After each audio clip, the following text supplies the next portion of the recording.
Good day, everyone. It's John here from the Ohazas podcast, and welcome to episode number 74 of the podcast. And again, we're on YouTube, as you can see, if you're on the YouTube platform. And for those of you on audio, thanks for always tuning in on the audio channel as well. Anyway, today we've got a few topics lined up, as always, with word of the day at the end of the episode to elevate your Japanese level one word at a time here on the Ohazas podcast. Firstly, today I really want to give a massive big shout out from the bottom of my heart to one of my loyal listeners, Dave, out there in Okayama. Thank you so much, Dave, for the tip on the RSS URL for our YouTube podcast playlist.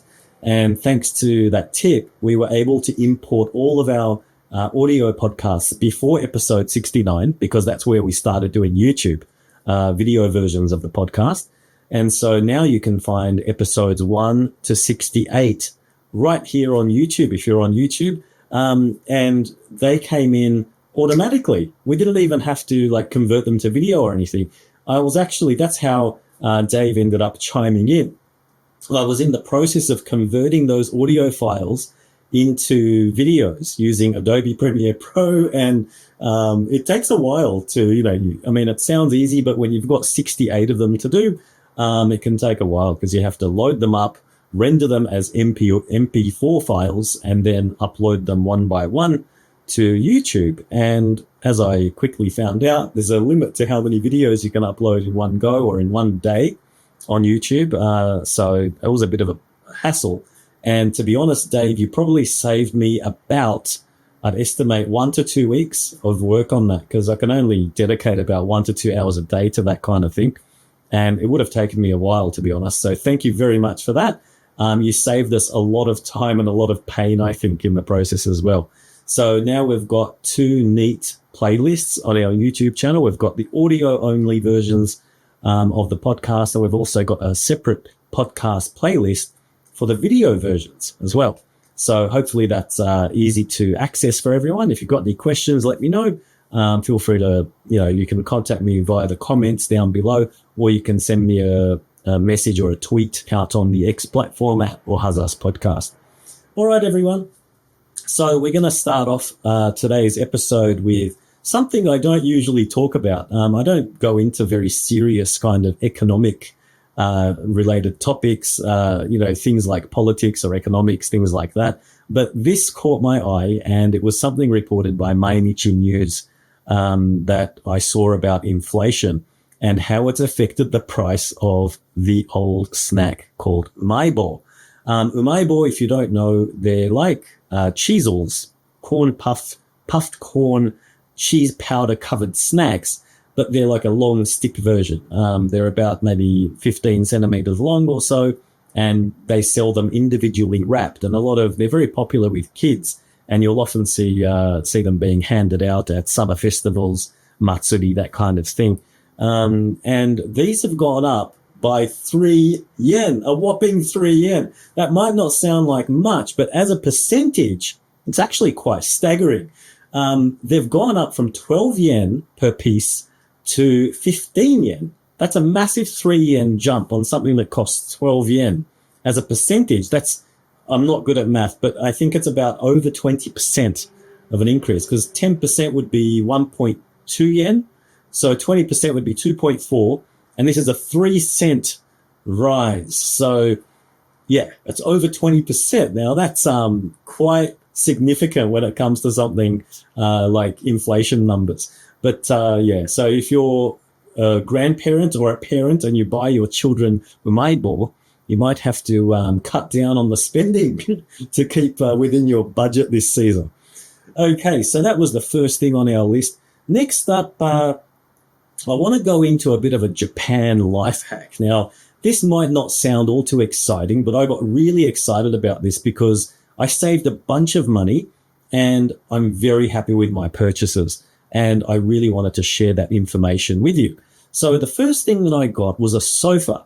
And I've not had a sofa. I've been sofaless for about 3 years now. And in Japan, I don't know, for some reason it didn't really hit me until a couple of months ago. I was like, you know what? Something's missing in my life. And yes, chocolate is one of those things usually. That's usually the first answer that comes to mind when I get that feeling. But I had chocolate and something was still missing. And I thought about this quite long and hard. And I was like, you know what? I've always had a sofa wherever I've lived. And now I don't have one. And I'm looking around, I'm looking at my new sofa right there, over there right now. And it's been so good. It came on the weekend. And ever since the weekend, I've been lying down on it, feeling like I'm at home finally. It just feels amazing. And I didn't realize that's what I was needing in my life. So apart from chocolate, that is. And the information I wanted to share about about the sofa is the place where I bought it. So usually people go to places like Nitori or IKEA, whatever furniture shop is in their location.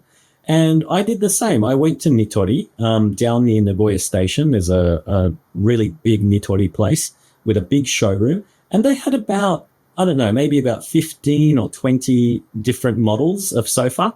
And I liked one or two of them, I'll be honest. They were nice. Nothing spectacular. Just normal, nice kind of, I was looking for a 3-seater sofa and it was kind of good. And the price was right as well, sort of. It was a bit expensive, on the expensive side, but still kind of within budget. And I left and I didn't buy anything. I was like, you know what, this is something I'll probably use for many years, hopefully. And I'd like to get something that I actually feel, like there's a spark, there's a vibe when I sit on it or when I look at it. And so I went home and kind of thought about things, and I looked into something called outlet shops. Now, outlet shops are not necessarily secondhand. Some outlets might have secondhand goods, but there's, something called factory outlets where things might be damaged in transit, or maybe at the factory there's been a mistake and there's some kind of a small error in the stitching or whatever. And for whatever reason, these things come down in price significantly. And went to this place in an area called Seto in Aichi Prefecture. It's about maybe 15 kilometers north. Sorry, I'm bad with directions and math. North, is that northeast? I think it's northeast from Nagoya. And it's about 15 or so kilometers. And went there and had a look at their showroom. I was blown away. So 2 amazing things about outlet places when it comes to furniture. One is the price. Everything's about half price, which is insane, right? 30, 40, 50, 60% off. And you might think, when I first went there and I saw the price tag saying 50% off, I thought, oh no, this is going to be horrible. There must be something really wrong with this thing. And I looked at the tag, and the tag has a little diagram on there showing the location of the mistake. And it's usually, I'm not kidding, like 90% of the stuff I saw, I couldn't even see the mistake. It was things like, oh, there's a small crease here in the fabric, or, oh, this stitch is like, it's a little crooked. And I'd look at it and go, really? Is it crooked? And in some cases I could see it. In other cases I was like, this is like crazy. It's, it's almost perfect condition and it's half price. And the second thing that was amazing about this place was the selection. As I mentioned at Nitori, there was something like about 20 models, maybe give or take 5 or 10. But this place, I'm not kidding, it had something like around maybe 100, 150 types of sofas. And the reasoning behind that, the reason for that, as I found out later from the shop staff over there, he said that places like Nitori, obviously, they design and manufacture their own things. And so they've got their own sort of range. It's kind of limited. They're restricted by their own kind of look.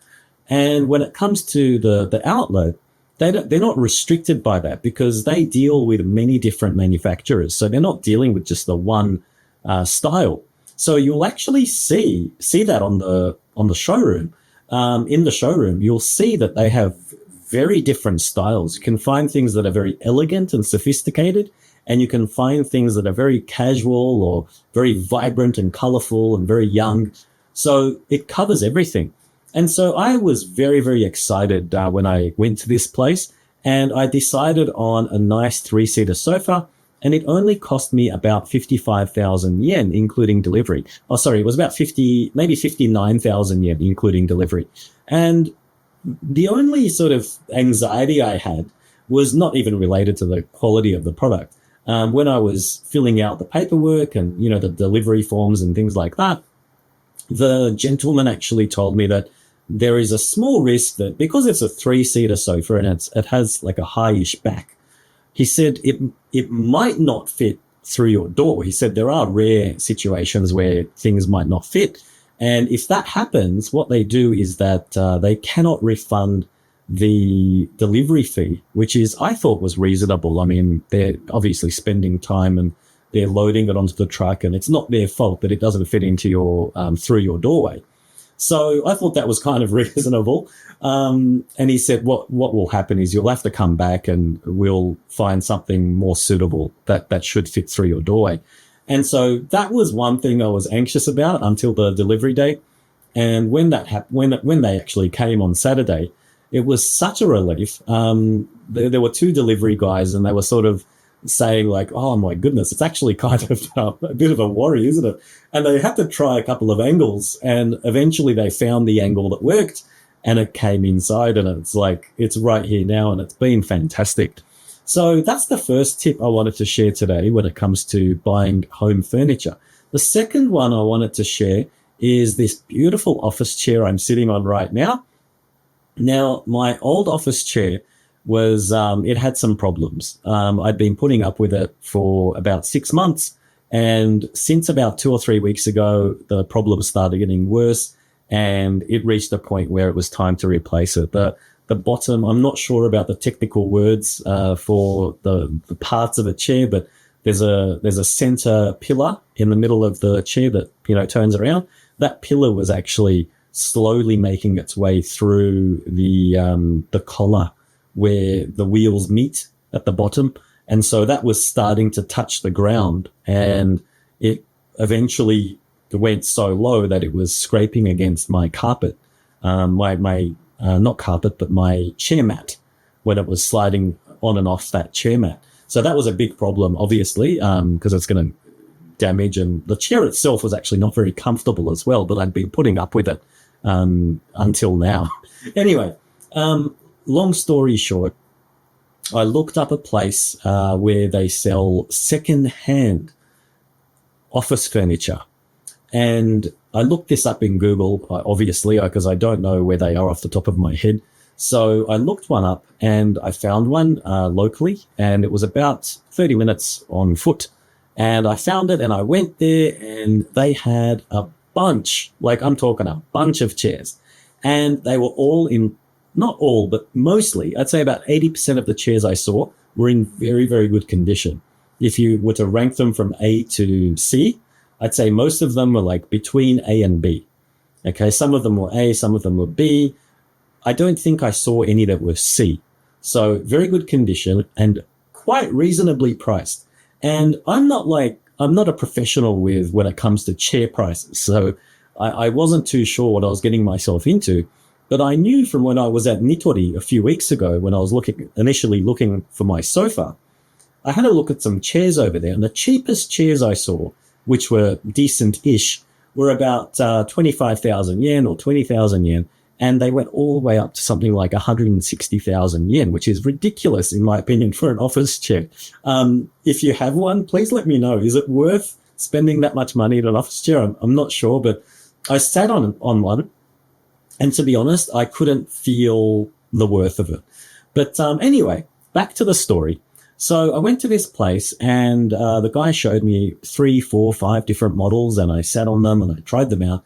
And that's also the reason why I didn't buy my chair online, because I did that with my first chair, and I wasn't too happy with the fit. So I decided that this time I would go and actually sit on the chairs and try them out. And I'm very glad that I did. So I found two that I liked actually. One of them was a bit out of my price range. It was 50,000 yen or 55,000 yen secondhand.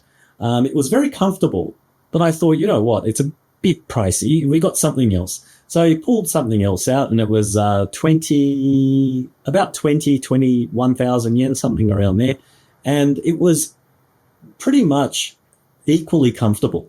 So I thought, you know what, it's not a bad chair, and it's less than half the cost of that one. So I'm going to go with that. So I bought it, and that was that. And it got delivered yesterday, and I've been really happy with it. I've been tweeting about it on X, and it's been great and very, very comfortable. The lumbar support is adjustable. It has something which I'd never seen before. It has this adjustable, how can I explain it? The front edge of the seat, where it where it does actually touch the bottom of your thighs.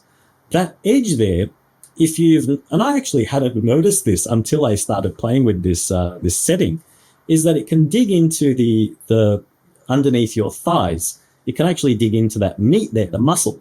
And that's obviously not a big problem for a short amount of time. But when you've been sitting down for, say, half an hour or more, when you change that setting, you can actually feel the relief when you roll it back. So I've never seen this thing. And he said it was some kind of a special patent, I think, that this model of chair has. The model of the chair is called Itoki, I think it's pronounced. That's a Japanese office furniture brand. Anyway, I hopped online and I was curious to see how much this thing was brand new. And by the way, it also says on the bottom of the chair, there's a little label that says the model number and the year it was manufactured. I was very surprised to see that it was manufactured in 2023. So it's only about a year old. It's in perfect condition. It's like an A-rank condition chair.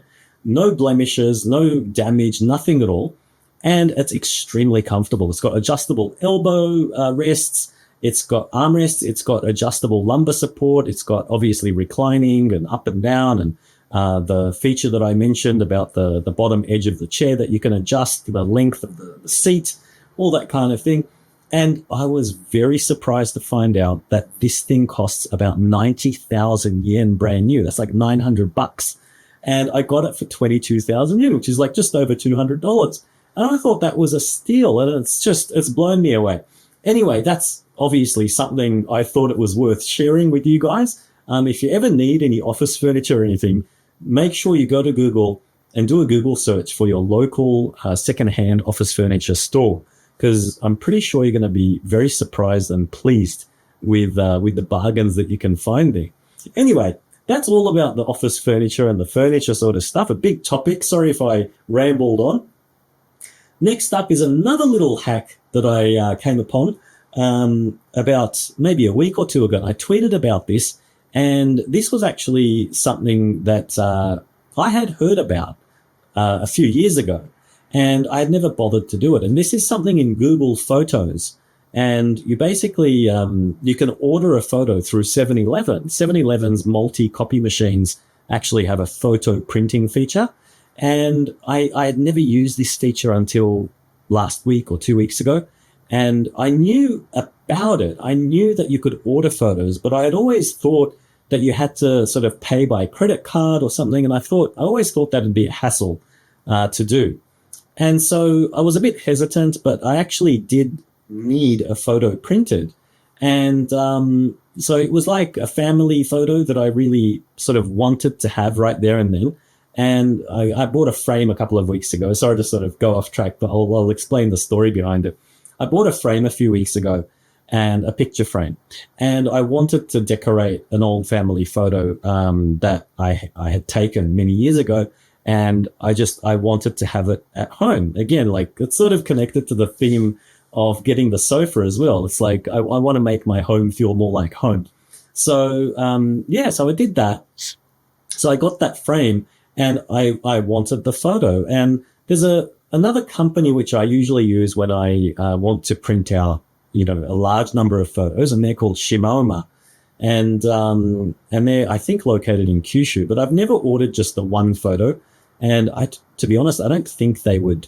Well, maybe they do accept it, but there's probably a minimum fee. And the postage fee would probably make it not worthwhile. So I looked into this thing on Google Photos, and there's a little button. And if I can find a picture, or if I can take a screenshot, I'm going to put it up here on the screen if you're on YouTube. If you're on the audio version of this podcast, I'm sorry, but you won't be able to see that. And that's actually one of the reasons why I decided to start doing video podcasting, is because there are many things that I need to show you on the screen.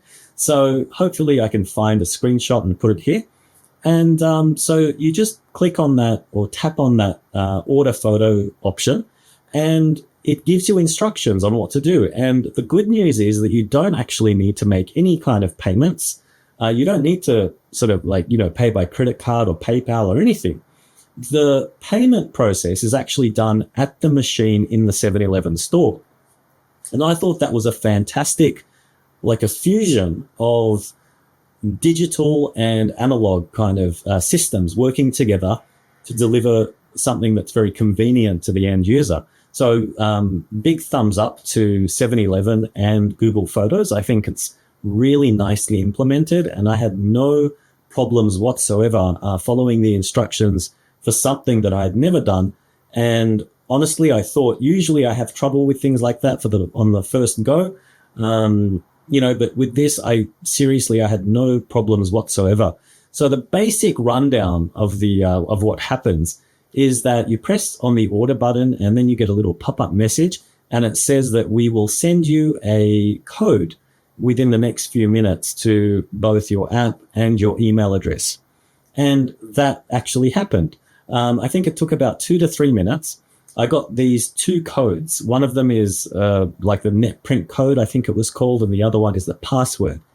Now, what you do is it tells you on the instructions screen, so you don't need to worry about not knowing what to do.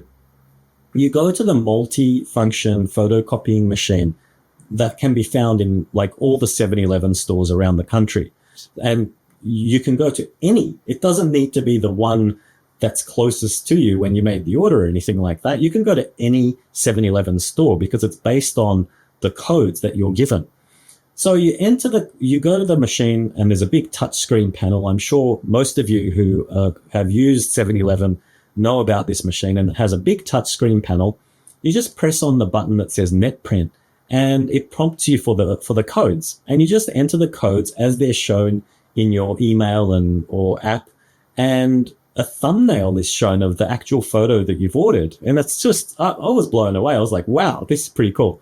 Because this is in real time. We're talking within 2 minutes or 3 minutes of receiving or sending the order. And the thumbnail comes up so you can confirm that it's the correct photo.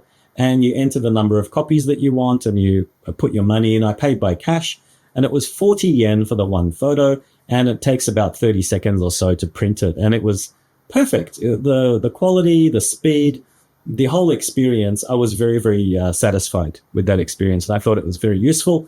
And I just wanted to share that with you, just in case if, maybe you're a tourist here, or maybe you have friends visiting or something like that. And there are some situations where you want to just print the 1 or 2 photos. And it's a great way to share memories and do that kind of thing. So let me know if you have any questions about that. Happy to answer them for you if you're not sure about how to use it or about the service itself. Okay, next up on our list of things today, I saw this fantastic little question pop up on my feed on X, and I can't remember who brought this up, but it was, how do you look up kanji that you don't know the readings for? Great question, because unlike English, Japanese doesn't only have, 26 letters. So it's very easy to look words up in English if you don't know them. As long as you know the spelling, you can look them up. With Japanese, you can't do that, right? So it's a big problem for people who are learning. And even for experienced learners of Japanese, people who know how to speak Japanese, you can still come across kanji after living here for 10 years, 20 years. You can still come across a kanji that you've never seen or that you've never used or that you've forgotten. And how do you look them up if you can't write them? So obviously there are ways to look kanji up. Otherwise, everyone would be in trouble. So I want to quickly go over these the methods. And if I talk about these in too much detail, it might take too long for the podcast. So if you're interested in this kind of thing, I'd like you to leave a comment down below if you're watching on YouTube. If you're listening on the audio version, or if you're on X, feel free to send a reply to the episode tweet for this episode, and let me know if you're interested. I'd be more than happy to actually make a video showing you how to use the various methods. So there are two main methods that I want to talk about, two main sort of tools that are available. And the second one that I'm going to talk about has two different methods. So the first tool is the paper-based Kanji dictionary. And I might put a photo of the one I use here. This is a very basic Kanji dictionary. It only has the Joyo Kanji, which are the minimum sort of Kanji for the population, which are about 2,000 Kanji. And as far as my understanding goes, these Kanji are supposed to be learned by the end of the third year of senior high school by the students here.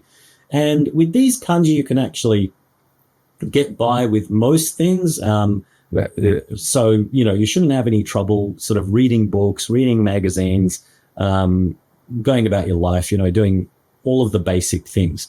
There are obviously some more specialized Kanji which may be used in certain situations, but with these 2,000 or so Kanji, you can actually get by.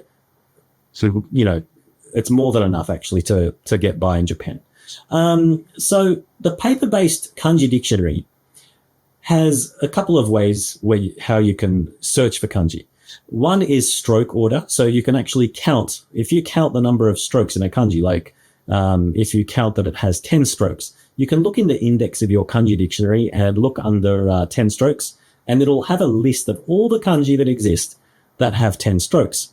Now, there might be quite a few. It depends on which stroke number you're looking up, but some of them can have like 100 Kanji there. So you're going to have to sort of run your finger down the list until you find the one that you need. So that can take a while. There's another way you can look it up in the paper dictionary, and that's through the radical number. The radical is the segment or the element of a Kanji that sometimes or often gives it its meaning. So things that are connected to things with water or moisture, they will have the radical for water on the left, and that kind of thing. So I won't go into that. It's a bit of a detailed topic in itself, and I'm probably not qualified to teach it in detail, but it's there, and it's a very important thing actually to learn if you're studying Kanji. Look that up, radicals. So with the radicals, they're usually, in my particular book, in my dictionary, the radical index is located on the inside cover. And I'll put a photo of that here as well, so you can see what it looks like. And so you locate the radical that you think is the radical for your Kanji, and you find the radical number. And then you go to your radical index and find that radical in your radical index. And again, there will be a list of Kanji that uses that radical in the index. Once you locate that, it'll have the number of the page or the number of the Kanji in your book, and you'll be able to locate it through, because it's listed in order in the pages. And once you find the entry for your Kanji, the Kanji entry will have all of the readings for your Kanji, and it will also have some example words and things like that. I'll put a photo of that as well so you can see what it looks like. The other way to look up Kanji, the other tool, I mentioned there were two tools, is the Google Translate app, which you can download and install onto your smartphone. This tool is fantastic, and I highly recommend it, even if doesn't matter if you're advanced or a beginner with Japanese. It's a very, very useful tool. Now, I mentioned there are two methods that you can use in this second tool, the app, the Google Translate app. And one of the ways is to use handwriting.